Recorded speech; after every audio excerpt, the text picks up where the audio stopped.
I stood in front of the bathroom mirror that morning, staring at the woman who looked back at me. For a long moment, I barely recognized her.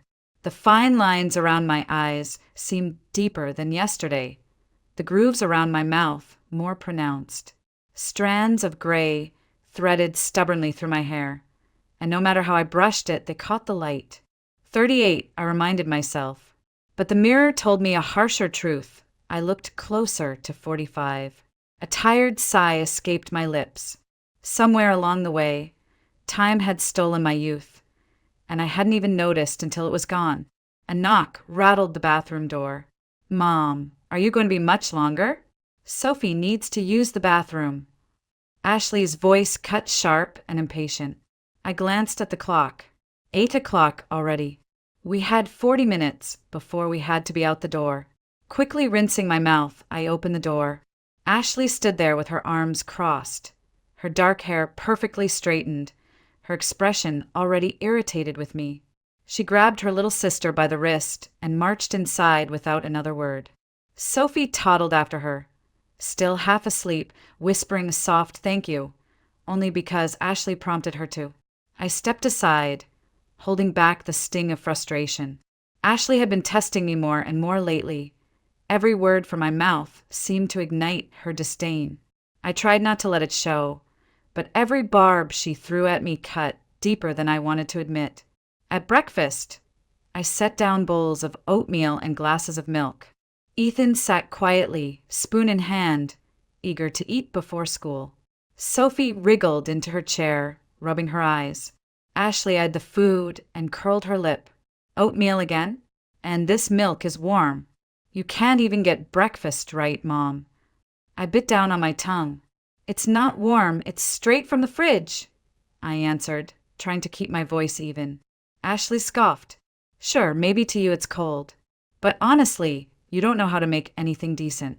You don't even bother with makeup. Look at yourself. You look like an old woman. Mrs. Henderson down the street is in her 40s and looks better than you ever did." Her words stung, sharper than any knife. I wanted to snap back to remind her of everything I carried alone. The bills, the shifts at the hotel, the endless nights with homework and laundry, but I swallowed it down. I had learned long ago that arguing only fueled her cruelty. Ethan put down his spoon and looked at his sister. "Stop being mean. Mom works hard. At least we have food. You should be grateful." Ashley rolled her eyes. "Grateful for this? For living like we're poor? For driving that junk car to school every day?" Sophie watched the exchange, confused, her small hands cupping the glass of milk. "I like Mommy's oatmeal," she whispered softly, almost afraid to take sides. The tension in the room thickened like fog. I sat at the table, forcing myself to breathe, to count silently in my head the way I often did when anger threatened to overwhelm me. 10 seconds. Inhale, exhale. By the time I reached 10, the sharp urge to lash out dulled, leaving only the heavy ache of sadness. "Finish your food," I said quietly. "We're leaving soon." Ashley pushed her bowl away with a loud scrape of the spoon. Ethan finished dutifully, glancing at me with worried eyes. Sophie ate in silence, swinging her feet beneath the chair.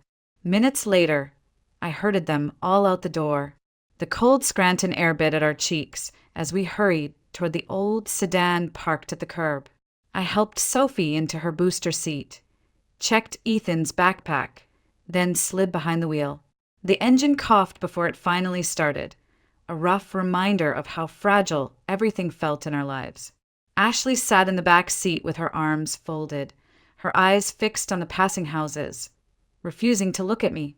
Ethan pressed closer to the window, silent but loyal. Sophie hummed a tune, blissfully unaware of the storm brewing between her sister and me. As I steered the car onto the main road, I blinked back the tears that threatened to spill. My chest ached with the weight of it all, the criticism, the loneliness, the gnawing sense that no matter how hard I tried, it would never be enough for my daughter.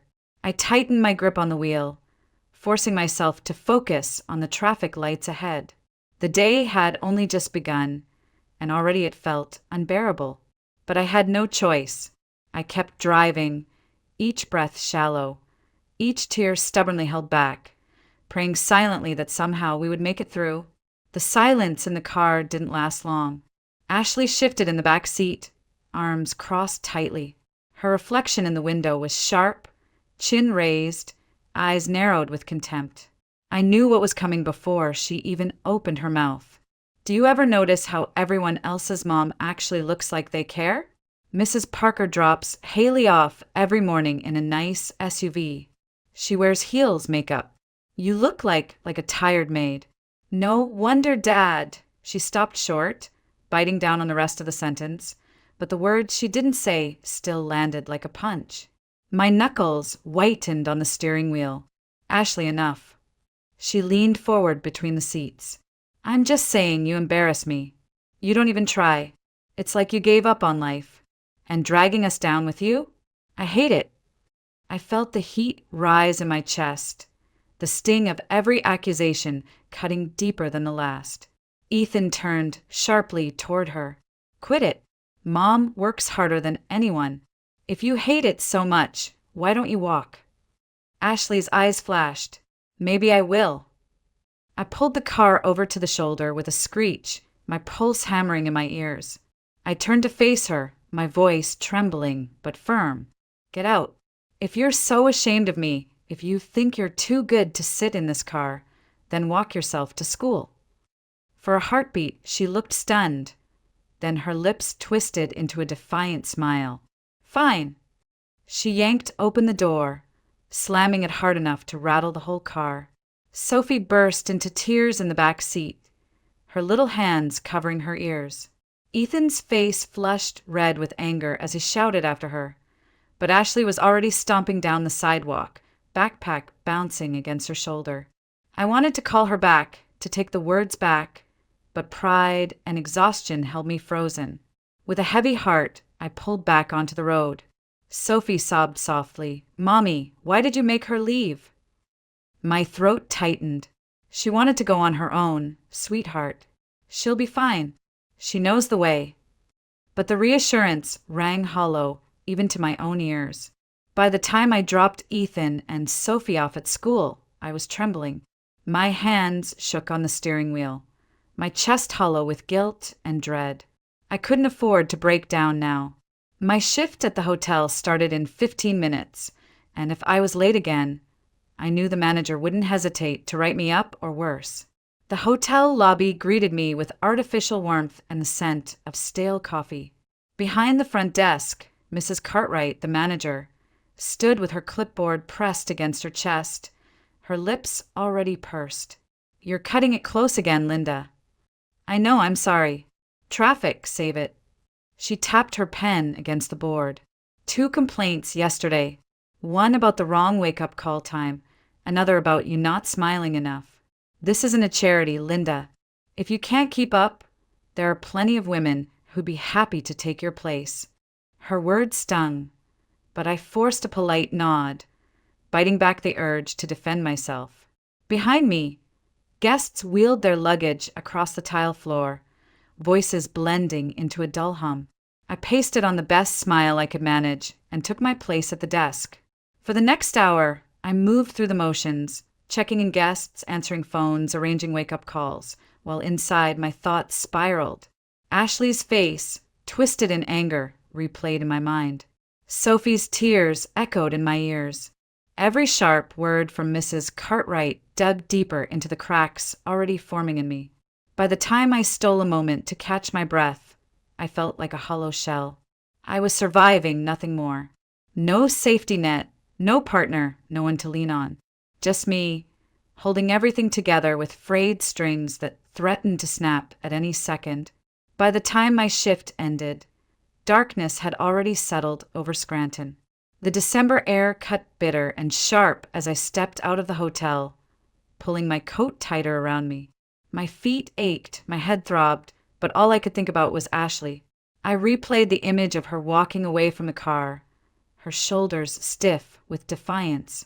I told myself she'd come home on her own, that she was probably sitting in her room by now, sulking like she always did after a fight. But when I opened the apartment door, The stillness told me otherwise. The light in Ashley's room was off, her bed untouched.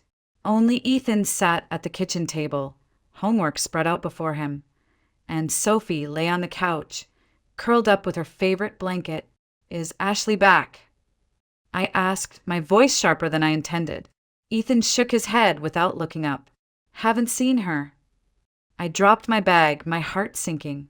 I pulled out my phone, dialed her number, and listened to it ring and ring until it went to voicemail. I tried again. Still nothing. The silence on the other end felt heavier than the night itself. Sophie stirred, rubbing her eyes. "Mommy, why isn't Ashley home? Did she get lost?" I forced a smile I didn't feel. "She's fine, sweetheart. She's probably just with a friend. She'll be home soon." But the words tasted like ash. I knew how reckless Ashley could be when she was angry. The thought of her wandering the streets alone, vulnerable, made my chest tighten until it hurt to breathe. I set dinner on the table, simple reheated leftovers, but barely touched my plate. Ethan ate in silence, glancing at me from time to time, his eyes too wise for his 10 years. Sophie picked at her food, her gaze flicking to the door every few minutes, as if willing her sister to appear. 9 o'clock passed, then 10. I called again and again, leaving messages that grew more desperate each time. "Ashley, please come home. I'm sorry. Just please." No answer. By 11, the weight of exhaustion crashed down.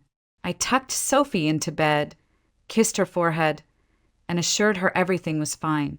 Ethan lingered in the hallway, his small hand brushing mine. "She'll come back, Mom," he said quietly. "She always does." I nodded, but tears burned behind my eyes. I didn't want him to see me fall apart. So I locked myself in the bathroom, the only place where I could collapse in private. The fluorescent light hummed overhead as I sank to the floor, clutching my phone like it was a lifeline. That's when the screen lit up. A text from Ashley. My pulse leapt, finally a sign. But as I opened it, my stomach dropped. "I'm not coming back tonight. I don't want to live with you anymore. Stop calling me." The words blurred as my eyes filled with tears.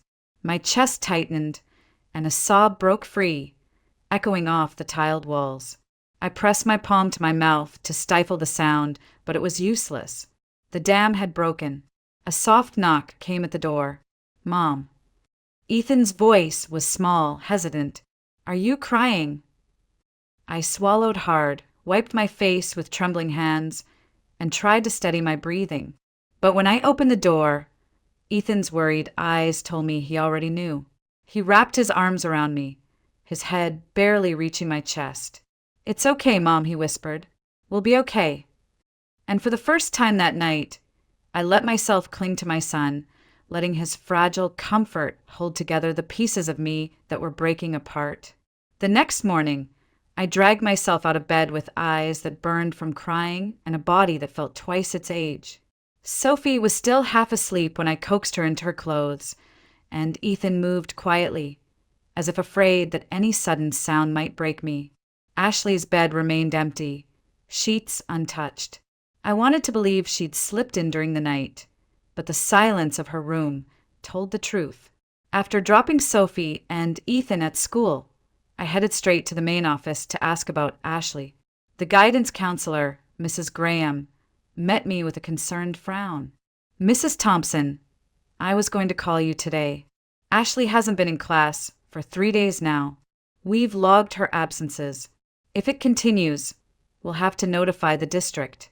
You know the truancy laws." Her words made my stomach twist. Truancy meant intervention.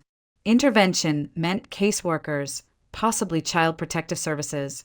The idea of strangers poking into our lives, questioning whether I was a fit mother, terrified me. "I know," I said quickly, my voice trembling.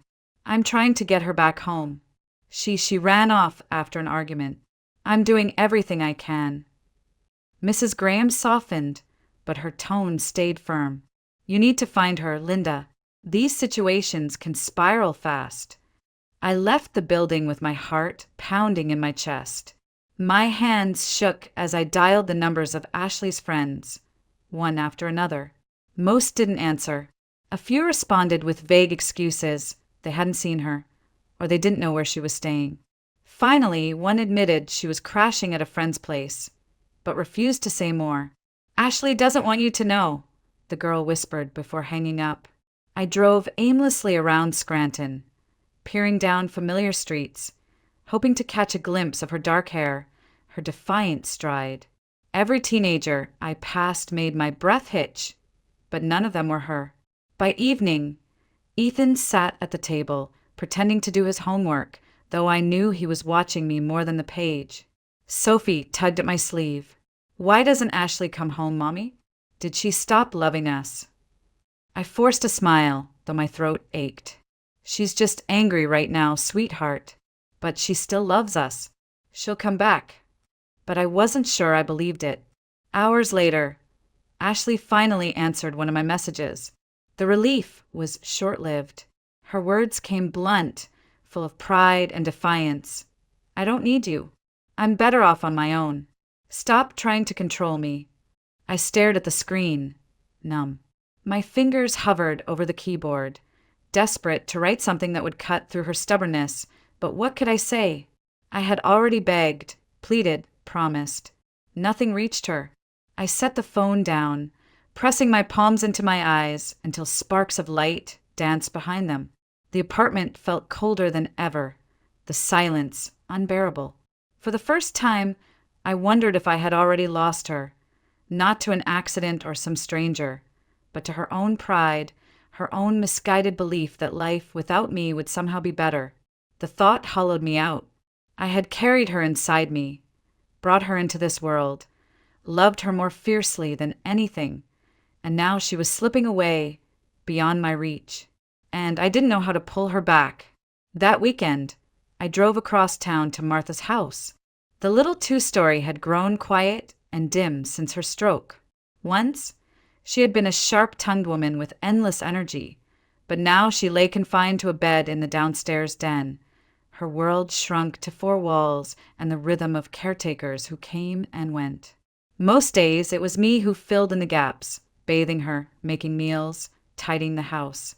I told myself I did it for the kids, for the memory of Mark, though sometimes even that felt like a cruel joke. The air inside smelled faintly of antiseptic and old fabric. I set down my coat and went to her room. Martha turned her head slowly when I entered, her eyes tired but still piercing. "You're late," she murmured, her voice slurred but sharp. "I'm here now," I said gently, adjusting the blanket around her shoulders. "How are you feeling today?" She gave a dry laugh, like a woman trapped in her own useless body. "What do you think?" I didn't answer. I busied myself with the basin of water, washing her hands, combing her thinning hair. It was easier to focus on the motions than on her bitterness. As I worked, memories surfaced unbidden. I saw myself years earlier, walking down the aisle in a simple dress, my hand tucked into Mark's strong grip. I remembered the way he smiled at me then, so full of promises I believed with my whole heart. We'd been so young, so sure that love was enough to carry us through anything. The first years of marriage blurred together in a collage of small apartments, second-hand furniture, and laughter over late-night takeout. Then came Ashley, tiny fists, sleepless nights, the wonder of becoming parents. Ethan followed, then Sophie. Our lives were far from perfect, but I thought we were building something real. But the truth had a way of finding me. I remembered the night of the accident, the knock on the door, the officer's solemn face. "Your husband was in a collision." At first, I thought only of rushing to the hospital, of holding his hand. But then came the words that cut deeper than any loss. He hadn't been alone. There had been a woman with him, a woman he'd been seeing for months. He hadn't just died that night. My marriage, my trust, the illusion of the man I thought I knew, they all shattered in one brutal instant. I wrung out the washcloth and laid it across Martha's forehead. She watched me with something almost like pity. "He was his father's son," she whispered. "Restless, never satisfied. The words stung, but I swallowed them. There was no point in fighting with a bedridden woman. Still, anger rose in me like bile. I had lost Mark twice, first to his betrayal and then to death. Even now, years later, the wound refused to heal. As I tucked the blanket tighter around Martha's frail body, I felt hollow. Caring for her was supposed to honor his memory, but all it did was remind me of everything I had lost: the husband I thought I had, the faith I'd once carried, the certainty that love was enough. I left her house that night with the weight of betrayal pressing heavy on my chest, a burden I could never seem to set down. The days began to blur together.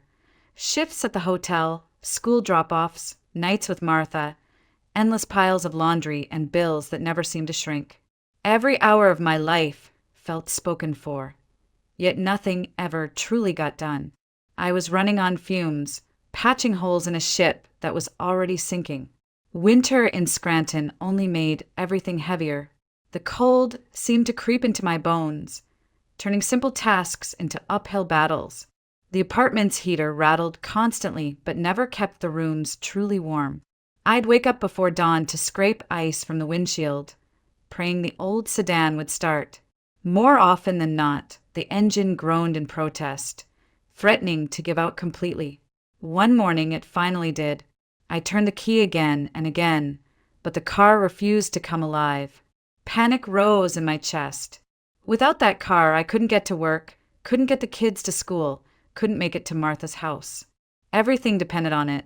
I called a mechanic I barely knew, and he came to look it over. His verdict was grim.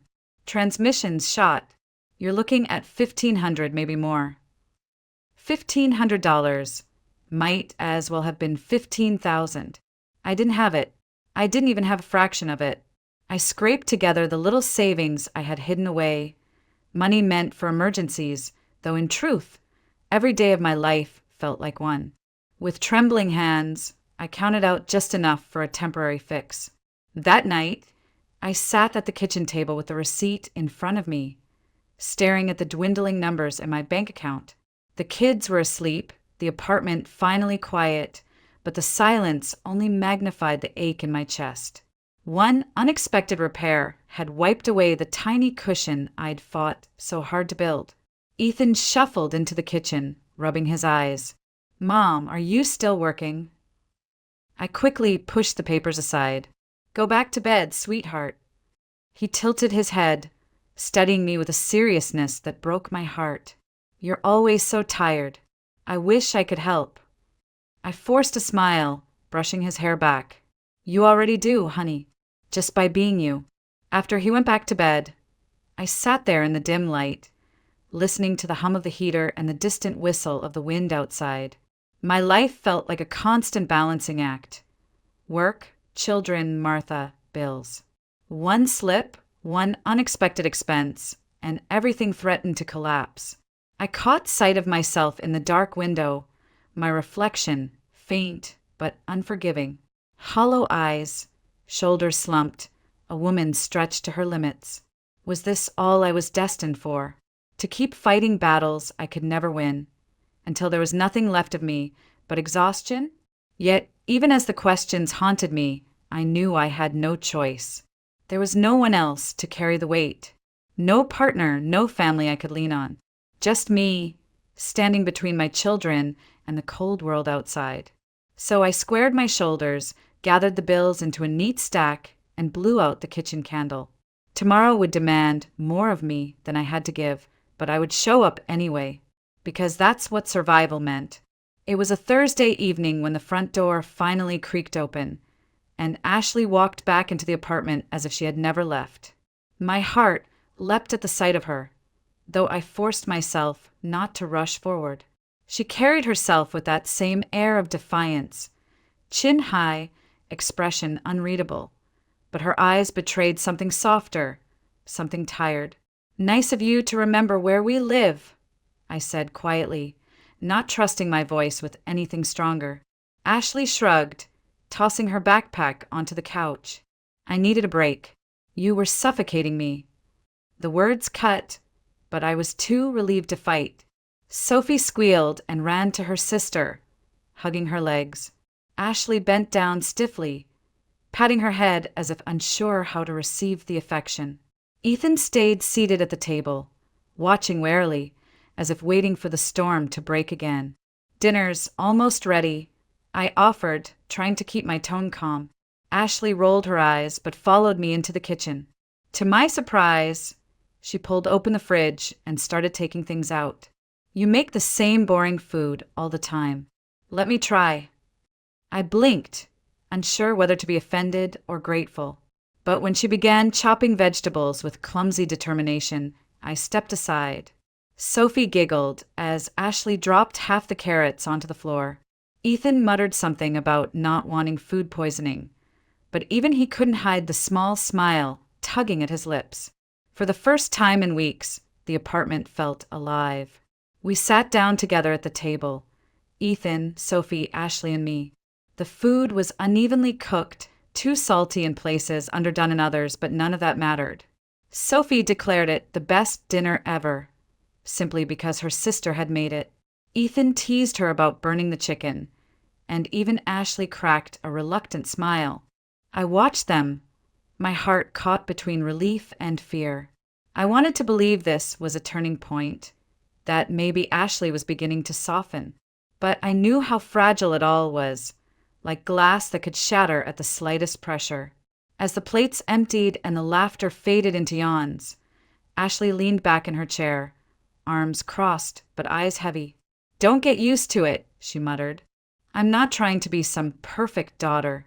I just didn't feel like eating garbage tonight." Her words were sharp, but her tone lacked the venom it once carried. Beneath the bravado, I saw the truth.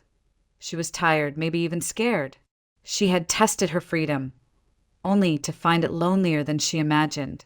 Later that night, after the dishes were washed and the kids tucked into bed, I stood in the doorway of Ashley's room. She lay with her back to me, scrolling through her phone. I wanted to say something. "Thank you for coming home. I missed you. Please don't leave again," but the words caught in my throat. Instead, I whispered, "Good night," and left her to the quiet glow of her screen. In the dark hallway, I pressed a hand to my chest. For the first time in months, there was a flicker of hope. It was fragile, faint, but it was there, a reminder that maybe, just maybe, we hadn't lost each other completely. The morning of my interview at the restaurant started with a gray sky that seemed to press low over the city. By mid-afternoon, the snow had turned into a full storm, heavy flakes driven sideways by the wind.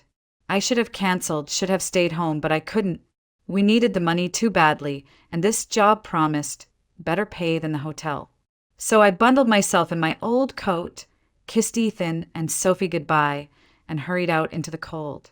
By the time I reached downtown, the streets were nearly deserted. Snow piled up along the sidewalks. Cars crawled with their hazard lights blinking, and the air cut against my cheeks like knives. I fought my way through the gusts, clutching my bag close to my chest. The thought of arriving late gnawed at me. I couldn't afford another failure. As I rounded a corner, I spotted an elderly man struggling against the storm. His coat was too thin, his hat pulled low over his ears, and each step looked like it might be his last. He held a small suitcase, dragging it behind him as the wind nearly knocked him sideways. Something in me tightened. I couldn't just pass him by. "Sir," I called out, raising my voice over the howl of the wind. "Do you need help?" He turned, his face lined and weary. "Train station," he shouted back. "I need to get to the station." The snow stung my eyes, but I nodded. The station was miles away. He'd never make it on foot. I hailed the only cab I could find, waving frantically until the driver pulled over. The old man hesitated at the door, fumbling with his wallet, his hands shaking from the cold. "I don't have enough," he muttered, embarrassment written across his face. Without thinking, I stepped forward. "I'll cover it." I pressed a few crumpled bills into the driver's hand and helped the man into the back seat. He looked at me, startled, then his expression softened into gratitude. "You didn't have to," he said quietly as the car pulled away, snow swirling around it. "I know," I replied, but I wanted to. He nodded, reaching into his pocket. At least take this. He scribbled an address onto a scrap of paper with trembling hands. Come by sometime. I'll repay you. I tucked the paper into my coat, too cold and too rushed to think about it. Just get warm, I told him and closed the door. The cab disappeared into the white blur, leaving me alone in the storm. My hair clung damp to my face, and I realized the interview was slipping through my fingers. The restaurant was across town and I was already late. Still, as I trudged toward the nearest bus stop, a strange warmth settled in my chest. By the time I finally got home, the storm still raging outside, my feet numb and my interview long missed. I should have felt defeated. But instead, I sat by the window with Sophie curled against me and Ethan reading quietly nearby, and I let myself breathe. For once, the house felt calm. I hadn't earned the job, hadn't solved our problems, but I had done one good thing that day. And in a life so often defined by exhaustion and failure, that small act of kindness gave me a fragile, fleeting peace. A few days passed, and I had nearly forgotten about the scrap of paper the old man had pressed into my hand. Life left little room for remembering anything beyond the next bill, the next shift, the next argument with Ashley. So when a knock sounded at our apartment door that Saturday afternoon, I wasn't prepared for who stood on the other side. It was him, the old man from the blizzard, his suitcase no longer in tow. He looked steadier this time, bundled in a heavier coat. But what stole my breath wasn't him. It was the man beside him, tall, broad-shouldered, with eyes I knew too well, eyes I had once dreamed about, eyes I had tried for years to forget. My heart lurched. 17 years vanished in an instant, and I was 18 again, standing on the steps of the community college, laughing as he brushed snow from my hair. Linda! His voice was lower now, roughened by time, but it still wrapped around me like a forgotten melody. I gripped the edge of the doorframe, forcing myself to breathe. Daniel! Ashley appeared from the hallway, curiosity pulling her forward. She looked from me to him, confusion etched across her face. Mom? Who is this? My mouth went dry. The room tilted. For years, I had built walls around the secret, sworn never to let it slip.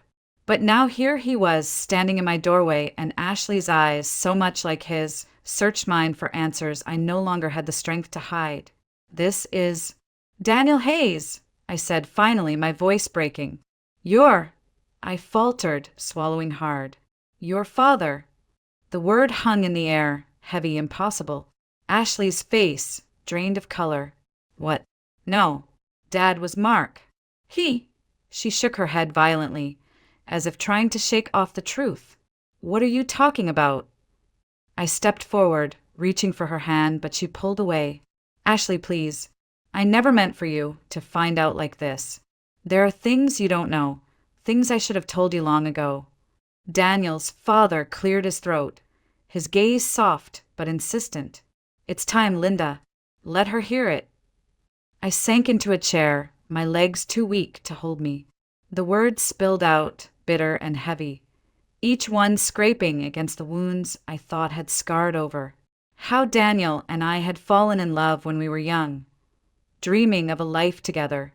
How his mother despised me, called me unworthy, and did everything she could to tear us apart. How she threatened me, manipulated me, and finally forced me out of his life before he ever knew I was pregnant. Daniel's hands clenched at his sides as I spoke, his jaw tight with anger. She told me you left, he said, his voice hoarse. She said you didn't love me, that you ran off with someone else. Tears blurred my vision. I never stopped loving you, but I had no choice.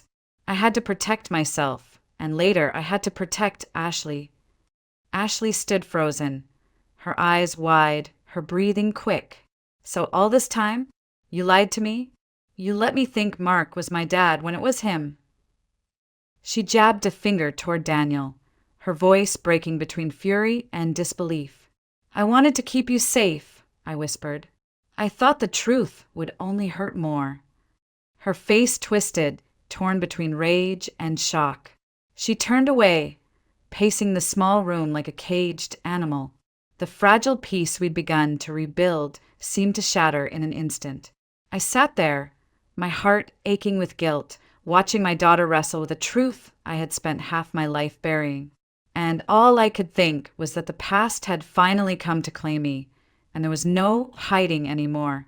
The silence after my confession felt endless. Ashley stood with her arms wrapped tightly around herself, her face pale, her eyes darting between Daniel and me, as if we had pulled the floor out from under her. I braced myself for her fury, for her to storm out again and vanish into the night. But Daniel stepped forward, his voice low, steady, carrying a weight that seemed to anchor the room. "Ashley," he said, his eyes fixed on hers. "I didn't know. I swear to you I had no idea. If I had known you existed, nothing could have kept me away. I can't change the years we lost, but if you'll let me, I'll spend the rest of my life making it up to you." Ashley's lips trembled.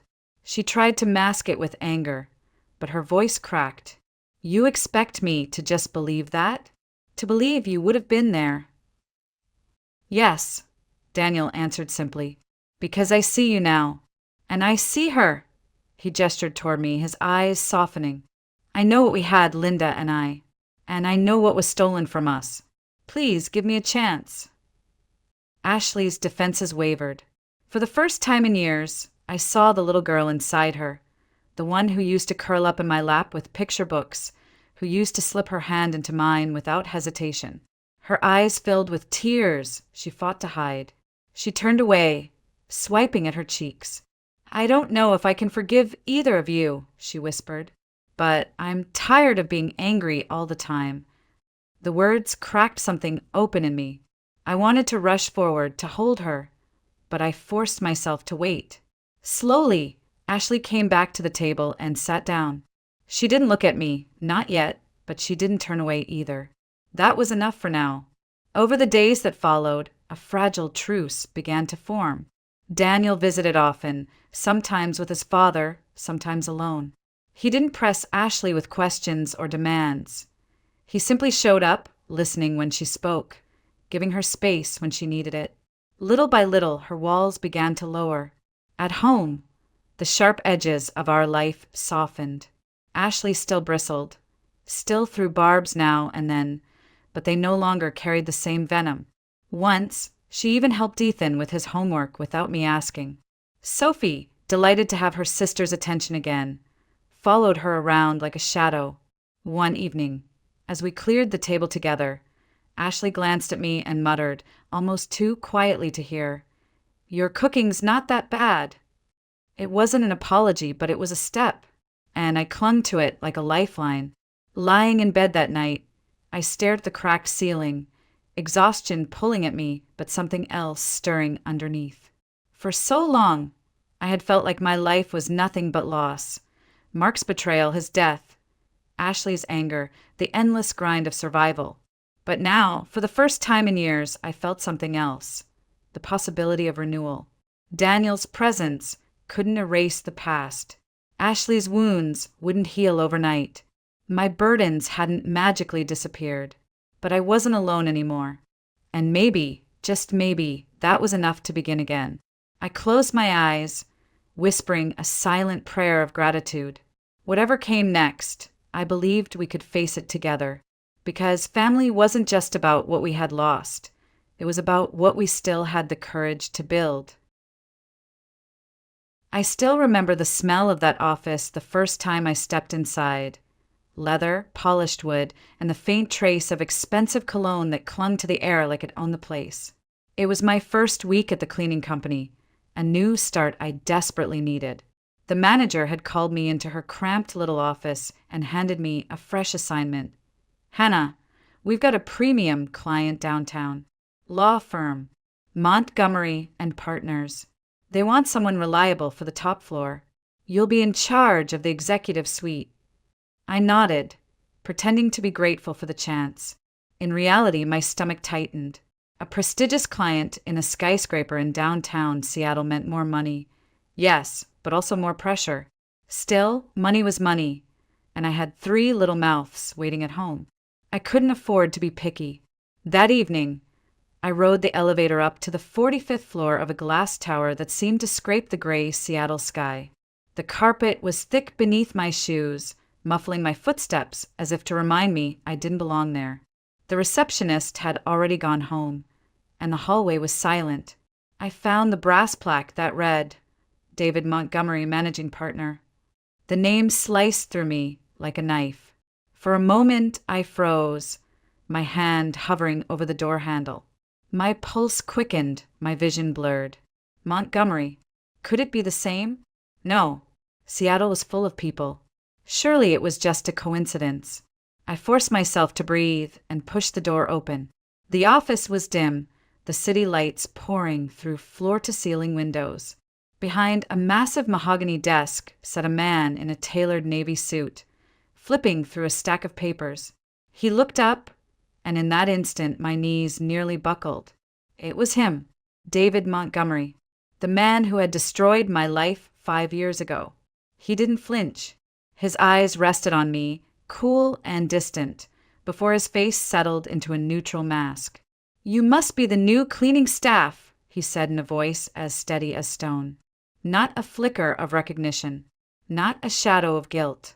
To him, I was no one. "Yes," I whispered, gripping the handle of my mop so tightly my knuckles turned white. My throat burned, but I forced the word out. "Good," he said, already turning back to his documents. "My office is cleaned daily after 7 p.m. You can get the keys from the administrator. Don't be late." That was it. No sign he knew me. No acknowledgement of the night that changed everything. I slipped out quickly, pressing my back against the cold wall of the hallway, my chest heaving. The world spun around me. How could fate be this cruel? To place me here, in his office, in his orbit, when I had worked so hard just to keep breathing. My hands trembled as memories I had buried clawed their way back to the surface. I was 22 then, walking home after evening classes at the university. I had wanted to become a teacher, to help children learn the way my own teachers had once inspired me. That night, I cut through Volunteer Park, a mistake I would regret for the rest of my life. He came out of nowhere, tall, broad-shouldered, the smell of whiskey and cigars rolling off him. I tried to step aside, but he blocked my path. His voice was slurred but sharp. "Where are you rushing, sweetheart?" I begged him to let me pass. He didn't. He grabbed my arm. My screams for help echoed through the empty park, swallowed by the trees. No one came. The rest is a blur of pain, fear, and the suffocating weight of his body. When it was over, he fixed his suit, smoothed his tie, and walked away as if nothing had happened. As if I were nothing. I lay on the damp ground, shattered and nameless. And now, 5 years later, he sat in front of me, my employer, a man of power in the city, with his perfect life and perfect reputation intact. I couldn't run. I couldn't scream. Not anymore. I had 3 children at home who depended on me. I had no choice but to swallow the rage clawing at my throat, pick up my mop and become invisible. For him, I was just the cleaning lady. For me, he was the ghost I could never escape. When I found out I was pregnant, the world collapsed beneath my feet. I was sitting in a cramped clinic in North Seattle, staring at a thin sheet of paper that read positive. My hand shook so badly I thought I might tear it in half. Pregnant. The word didn't make sense. I was only 22, barely starting my life, still dreaming of teaching in a classroom one day. But the doctor's calm voice cut through my disbelief. "You're not just pregnant. You're carrying 3. Triplets." My mind couldn't grasp it. I walked home in silence, the city lights blurring into streaks as the bus rattled past Capitol Hill. I told myself that once I told my fiancé, everything would be okay. We had plans, after all. He had promised we'd build a life together, simple but steady. When I showed him the test, his face drained of color. He stammered excuses, money, school, timing. And then, without even a backward glance, he left. I stood at the window of our tiny apartment that night, clutching my stomach, feeling more alone than I thought possible. My parents, living in Oregon, were horrified when they found out. 3 children out of wedlock? Hannah, what have you done? My father couldn't look at me. My mother cried. In the end, they offered a small monthly check, but their disappointment stung more than their absence. 9 months stretched into an eternity. My body ballooned under the weight of 3 lives pressing against my ribs. Sleep became a luxury I no longer knew. The night of delivery, a February storm raged outside. At Seattle General Hospital, I gripped the rails of the bed until my knuckles were white. Hours of contractions blurred into screams. The doctors' voices were urgent, the room crowded with nurses. And then Michael, firstborn, his cry sharp and demanding. Madeline, seconds later, tiny but fierce. Daisy, the last, fragile as a whisper. 3 little faces, wrinkled and red, their fists clenched against the cold air of the world. I wept, not from joy, not from fear, but from the sheer weight of it all. 3 children, no father, no steady income, no plan, just me. The years that followed were a battlefield. I moved into a basement apartment in Rainier Valley, walls cracked, heat barely working. At night, I lined up the cribs side by side, praying none of them would wake, though they always did. Feedings, diaper changes, midnight fevers. Every hour blurred into the next. My body ached from exhaustion. I lived in a haze of formula stains, laundry piles, and the constant hum of survival. There were nights I stood in the kitchen, staring at an empty fridge, calculating whether to pay rent late or skip meals myself. My hands trembled when I used food stamps at the grocery store, the pitying glances of strangers burning into my back. And then, out of all the coldness in the world, there was Mrs. Thompson. She was an elderly widow who lived down the hall, her gray hair always tied in a bun, her voice raspy but kind.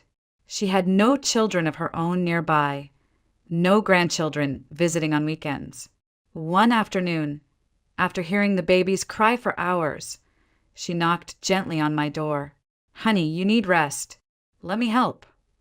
From that day forward, she became my lifeline. She rocked Michael to sleep when I couldn't. She taught Madeline her first lullaby. She whispered prayers over Daisy's fragile chest when she wheezed at night. And when I took on night shifts, stocking shelves, wiping tables, scrubbing offices, Mrs. Thompson sat quietly in my living room, knitting while the children slept. Still, even with her kindness, the weight never lifted.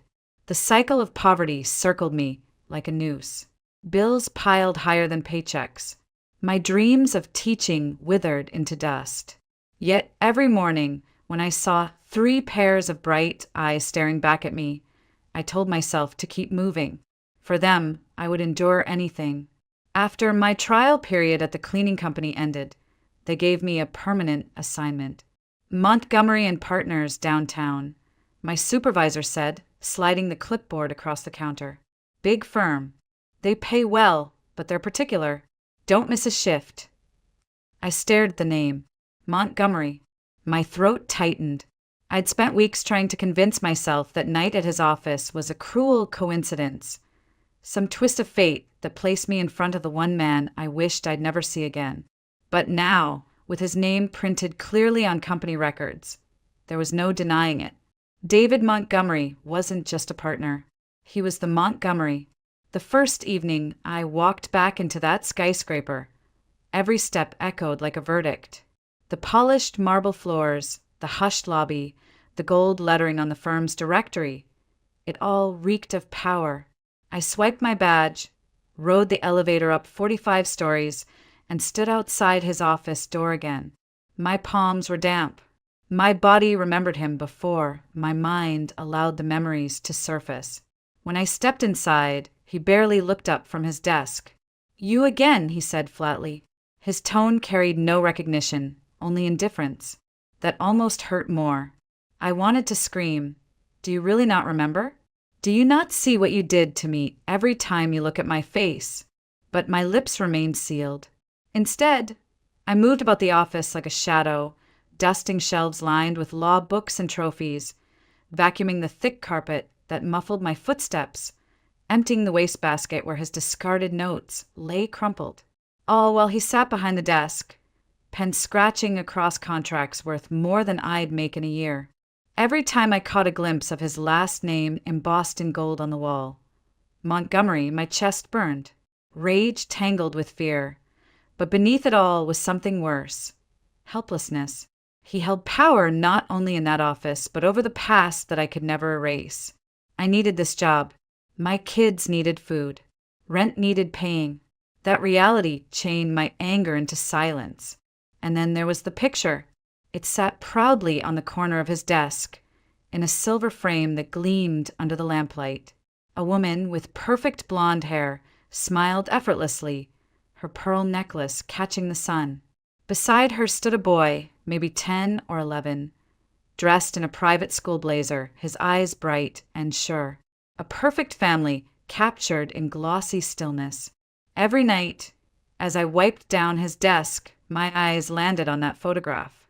My heart clenched. How could he sit there surrounded by wealth, prestige, and love while I scraped together pennies to feed our children? The children he didn't even know existed. It was like living in two separate worlds that had somehow collided. Mine full of exhaustion and worry, his of control and comfort. There were moments when I felt his gaze linger on me. Curious, calculating, but never enough to break through the wall of professionalism. He spoke little, just reminders about schedules or supplies. To him, I was nothing more than the cleaning staff. To me, he was the ghost who haunted every corner of my life. When I left at the end of my shift, riding the elevator back down to the ground floor, I would clutch my tote bag and tell myself over and over, "Don't look back. Don't let him see you break. Your children are waiting. That's all that matters." But the truth was, no matter how tightly I held my composure, each night in that office chipped away at me. Every polished surface I scrubbed reflected not just his face, but my own broken past staring back at me. It started with a cough. At first, I thought it was just another winter cold. Seattle's damp air always seemed to cling to the children's lungs, and we'd fought through our share of runny noses and restless nights. But this time was different. Madeline's cough deepened, her small chest rattling with each breath. By the third night, she was burning with fever, her little body trembling as she clung to me. I rushed her to Seattle Children's Hospital, my heart pounding as I carried her through the fluorescent halls. The doctors moved quickly, examining, listening, ordering tests. "Pneumonia," one of them said finally, his voice firm but kind. "We need to start treatment immediately." Relief washed over me until he explained the cost. The antibiotics she needed weren't covered by the scraps of Medicaid I had managed to qualify for. Even with assistance, the out-of-pocket bill was more than I made in a month. I sat in the plastic chair outside her room, staring at the numbers on the estimate, my vision blurring with tears. I tried to think of options, selling the old stroller, pawning my wedding ring that I'd kept in a drawer for reasons I couldn't explain, begging my parents for more money. But nothing came close to what I needed. Every second I wasted was another second Madeline's tiny lungs fought for air. The next evening, after finishing my shift in David Montgomery's office, I sat down for a moment, exhausted, and the papers I carried slipped from my tote bag, scattering across the floor. Among them was the hospital bill, the numbers glaring like a cruel spotlight. I scrambled to gather them, but not before he looked up. "What's that?" His voice was sharp but curious. "Nothing," I muttered, shoving the papers into a folder. He leaned back in his chair, studying me. It didn't look like nothing. I shook my head, biting my lip, willing the tears to stay hidden. But the weight of it all, the fear, the sleepless nights, the helplessness broke through. My voice cracked as I whispered, "It's my daughter. She's sick. The medicine costs more than I can make in a month. I don't know what to do." For a long moment he was silent. Then he opened a drawer, pulled out a checkbook, and without hesitation began to write. He slid the paper across the desk toward me. I stared at it, stunned. The amount was more than enough, not just for the medicine, but for the hospital stay and follow-ups. I can't take this, I stammered, pushing it back toward him. His eyes met mine, steady and unreadable. You can and you will. Children shouldn't suffer because of money, or because of pride. I wanted to scream at him, to hurl the check in his face and remind him that he was the reason I was standing here, begging for scraps of mercy. But Madeline's face flashed before my eyes, her lips pale, her breathing ragged. Pride wouldn't save her. This would. With trembling hands, I took the check. Days later, Madeline was home, her fever broken, her laughter echoing faintly in our tiny apartment. Watching her twirl weakly around the living room in her faded, pink pajamas, I felt both gratitude and disgust tearing at me. Gratitude that she was alive. Disgust that her life had been bought with money from the man who had destroyed mine. After that night, David began to notice me more. He asked questions he never had before about how long I'd worked for the company, how old my kids were, where I lived. His voice carried no judgment, only a strange curiosity. Sometimes, late in the evening, I caught a shadow of loneliness in his expression, as if the weight of his own life pressed heavily on him despite the wealth and power surrounding him. But I never let myself forget who he was.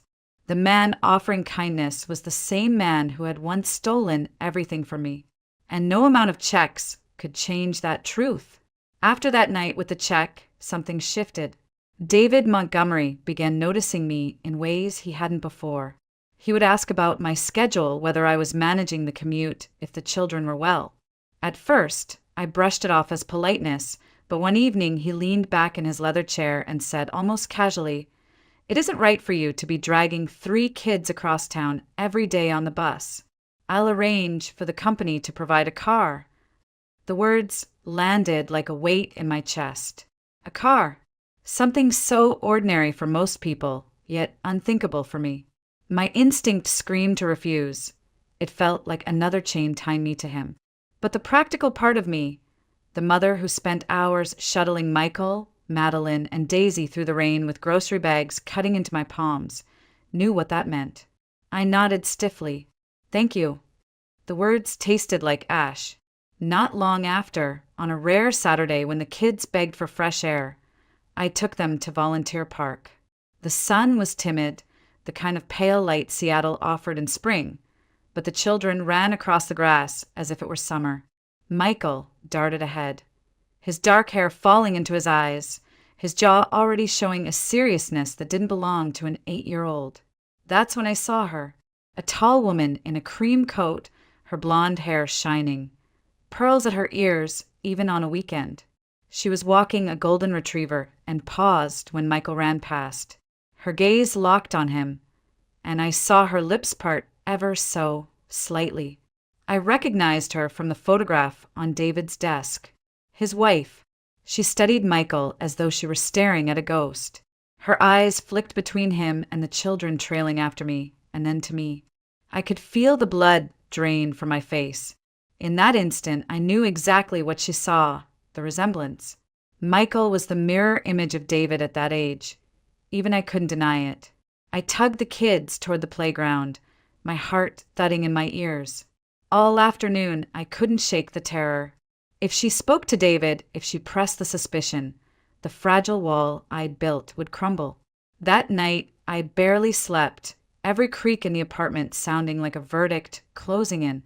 The following week, I was cleaning the office when David spoke without looking up from his papers. "Hannah." His tone was different, low, careful. "Yes." He set down his pen and fixed me with a steady gaze. "The children. Michael, Madeline, Daisy, are they mine?" The room spun. My knees weakened, and I gripped the edge of the desk to steady myself.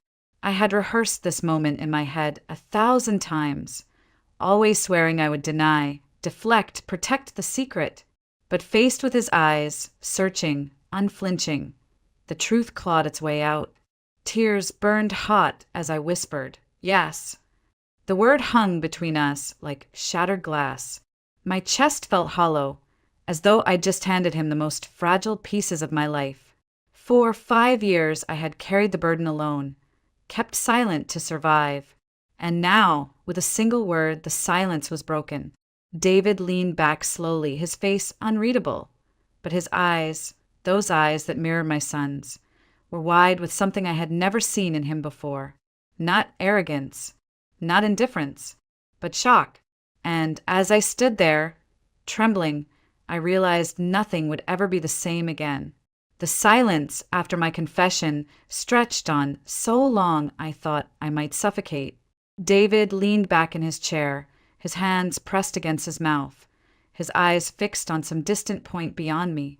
For the first time since I had met him again, he looked shaken. Finally, his voice broke through, hoarse and unsteady. I didn't know. Hannah, I swear to you, I didn't know. I wanted to laugh, to scream, to throw something heavy against the polished wood of his desk. How could he sit there and claim ignorance? But before I could speak, he continued.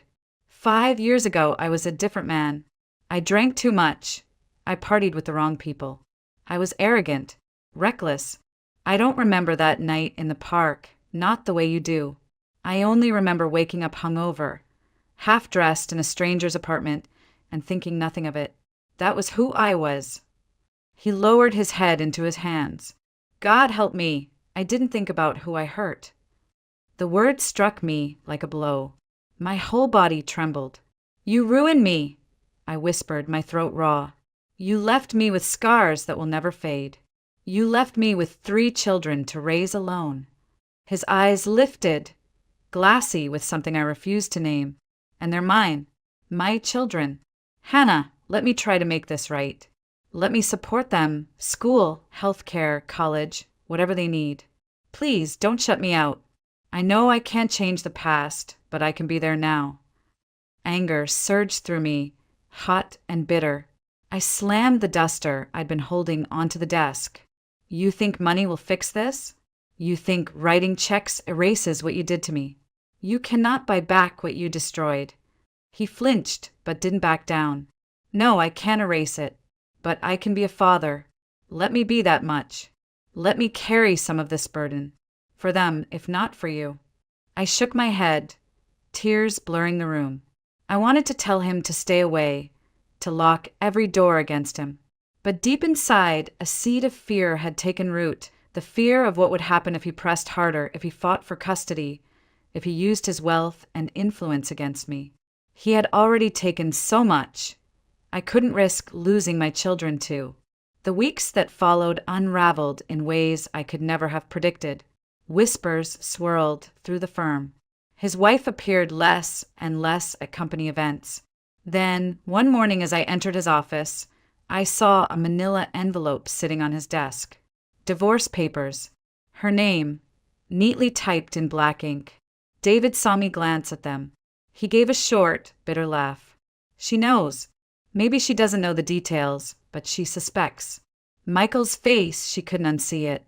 She doesn't want to fight, only to be free. I said nothing.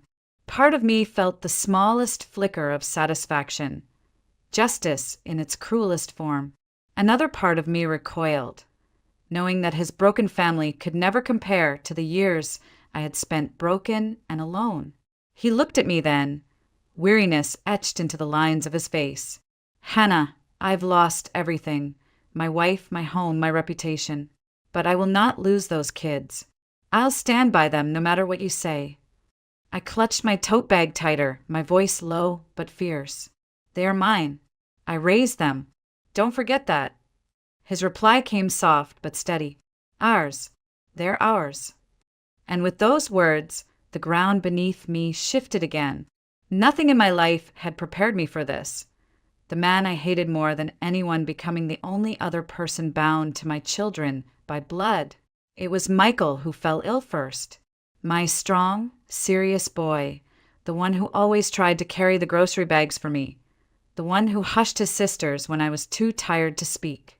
He had been pale for weeks, but I told myself it was just the endless Seattle rain, the lack of sunlight. Then came the bruises, strange, dark smudges on his arms and legs, too many to be from playing. And when his nose started bleeding in the middle of the night, soaking his pillowcase, I knew something was terribly wrong. At Seattle Children's Hospital, I sat in the sterile exam room, my hand shaking as doctors whispered outside the door. When they finally came in, their faces carried the gravity of men used to delivering devastating news.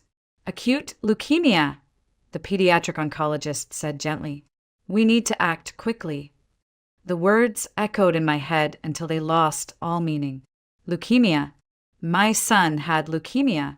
Tests began immediately. Blood draws, bone marrow biopsies, endless paperwork. Each result brought more despair. Michael's sisters weren't a match. I wasn't a match. No one in the registry surfaced as a suitable donor. Days passed, his condition worsened, and I felt the world closing in on me. It was David who asked to be tested. At first, I thought it was another performance, another way for him to insert himself into our lives. But when the results came back, the doctor pulled us both aside. "He's a perfect match, better than we could have hoped for." I stared at the chart in disbelief. Of course he was. The man who had destroyed me was the only one who could save my child. The transplant was scheduled within days. I sat outside the operating room, clutching a worn photograph of the 3 kids at the park, while David lay on one table, Michael on another. They harvested marrow from David's hip bones, liters of it, enough to infuse into my son's veins. The process was brutal. Hours of anesthesia, days of pain that would leave him stiff and aching. But he didn't flinch. When they wheeled him into recovery, pale and groaning, I stood at the foot of his bed. His eyes fluttered open, glassy for medication, but he forced a faint smile. "Now, part of me lives inside you, son," he whispered hoarsely, his voice breaking. I had to turn away. Tears spilled down my cheeks. For the first time in 5 years, I saw him not as the monster from the park, but as a father bleeding himself trying to save his child. The days that followed were a blur of beeping monitors, sterile corridors, and whispered prayers. Michael's body fought valiantly, rejecting, accepting, teetering between life and death. I lived in that hospital chair, watching numbers climb and fall on machines I barely understood. David, despite his pain, came every day, walking slowly with a cane, wincing when he sat. He brought small gifts, books for Michael, crayons for the girls. When Michael finally opened his eyes one morning and smiled weakly at me, the weight of the world lifted from my chest. His color returned. His strength little by little seeped back. The doctor spoke cautiously of remission, of new chances. I looked across the room at David, who was sitting quietly in the corner, his hands folded, his face pale but relieved. For the first time, gratitude warred with hatred inside me. He was still the man who had shattered me, but he was also the man who had given my son a second chance at life. And in that fragile space between despair and hope, I realized my world had shifted once again. Life after Michael's transplant took on a rhythm I never expected. Slowly, cautiously, my son regained his strength. His cheeks filled with color again, his laughter returned to our apartment, and with it came an unexpected presence. David Montgomery. He began showing up more often, not just at the hospital, but in the ordinary corners of our lives. One morning, he was waiting outside the school, holding an umbrella to shield the girls from the drizzle as they skipped toward me. Another time, he brought cupcakes to Madeline's birthday, standing awkwardly in the corner of our apartment as children crowded around the table. And when Christmas rolled around, he surprised the kids with a tree taller than I was, delivered straight to our living room with twinkling lights already strung. At first, I tried to resist. I told myself it was dangerous to let him in, that his presence would only tangle the knots of our lives tighter. But children don't carry grudges the way adults do. To them, he wasn't a shadow of my past. He was the man who showed up with gifts, who clapped the loudest at Michael's school play, who knelt to tie Daisy's shoelaces in the park. The word slipped out one evening when Michael tugged at his sleeve and whispered, "Dad, can you help me with my homework?" My breath caught, my body stiffened. David froze too, his eyes darting to mine, searching for permission. I didn't give it, but I didn't take it away either. And from then on, the girls followed. Madeline called him Dad when he carried her backpack. Daisy used it when she begged him to push her higher on the swings. Every time I heard it, my heart twisted. Part of me wanted to snatch the word back, to protect it, to remind them that it belonged to no one but me. But another part of me, the part that saw Michael's smile returning, couldn't bring myself to stop them. One night, after the kids had gone to bed, we stood in the kitchen of my apartment, the hum of the refrigerator filling the silence. He looked around at the modest space, peeling wallpaper, secondhand furniture, toys scattered across the floor. His expression softened. "I wish," he said quietly, "we could have been a real family." The words landed heavy, pressing against the air between us. For a moment, I saw the longing in his eyes, the way he watched the hallway where the children slept. It wasn't just guilt anymore. It was something deeper, a yearning for what could never be. I shook my head slowly, gripping the edge of the counter to steady myself. We are only parents to our children, nothing more. His jaw tightened, but he nodded. I know. And yet, as I turned off the kitchen light and walked past the room where my children slept soundly, I felt the contradictions tearing inside me. He was the man I would never forgive, and yet he was also the man they now looked at with love. Watching him tuck Daisy's blanket under her chin, hearing Michael laugh at his jokes, seeing Madeline slip her hand into his without hesitation. It was like staring at a picture of a family I both wanted and despised. I lay awake that night, staring at the ceiling, caught between the past that had scarred me and the present that tied us together. David Montgomery was no longer just the ghost who haunted me. He had become something far more complicated, an undeniable part of the life I had built, whether I wanted him there or not. That Christmas was different. For the first time in years, our apartment glowed with warmth that came not only from the lights strung around the tree, but from the laughter echoing through every corner. The children darted around in their pajamas, their cheeks flushed with excitement, their eyes shining as if the world had finally remembered them. David was there too, sitting cross-legged on the rug while Daisy clambered onto his lap and Michael carefully arranged ornaments on the lower branches. Madeline hummed along with the carols playing softly from the radio. It should have felt intrusive, seeing him there, but somehow it didn't. Instead, it felt inevitable. After the presents were unwrapped, after the children had drifted off to sleep with candy canes still sticky in their hands, David reached into a bag beside him and pulled out a box wrapped in deep green paper. He slid it across the table toward me.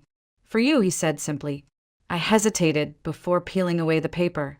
Inside was a photo album, bound in leather, the words "Our Family" embossed on the cover. My breath caught as I opened it. Page after page held photographs from the past year. Michael's frail smile after the transplant, Madeline blowing out candles on her birthday cake, Daisy chasing bubbles in the park, the 5 of us standing together in front of the Christmas tree just hours earlier. I traced the images with trembling fingers, my throat tightening. It wasn't perfect. It wasn't even close. But it was real, captured in glossy fragments. David's voice was low, almost uncertain. They'll need something to look back on, to remind them we were here, together. I closed the book and set it gently on the table. For a long moment, I couldn't speak. The truth pressed against my chest like a stone. "I can't forgive you," I said finally, my voice steady but soft. "I can't forget what you did to me. That night, it will never leave me." He nodded, his eyes dark, accepting the weight of my words. "But," I continued, glancing toward the bedroom where my children slept, "I don't regret them. Michael, Madeline, Daisy, they're the best parts of my life. Without that night, they wouldn't exist. And for them, I would endure it all again." The admission startled even me. Pain and gratitude intertwined in ways I still couldn't unravel. We sat in silence, the only sound the faint crackle of the heater and the whisper of wind against the windows. Finally, David spoke. "I know we'll never be more than this. But we are something, a strange kind of family, and I'll never walk away from that again. I met his gaze, searching for deception, for arrogance, for the shadow of the man he once was. Instead, I found weariness, remorse, and something that looked like resolve. No, I said quietly. We're not husband and wife. We never will be. But we are bound to them, to this life we've made. That's all that matters. Later that night, after he left and the apartment fell quiet, I sat alone with the photo album on my lap. I flipped through the pages again, studying the faces of my children, the way they smiled when he was near, the way their hands reached for his without hesitation. Healing, I realized, doesn't always come from forgiveness. Sometimes it comes from choosing to love in spite of the past, from building something out of the shards left behind.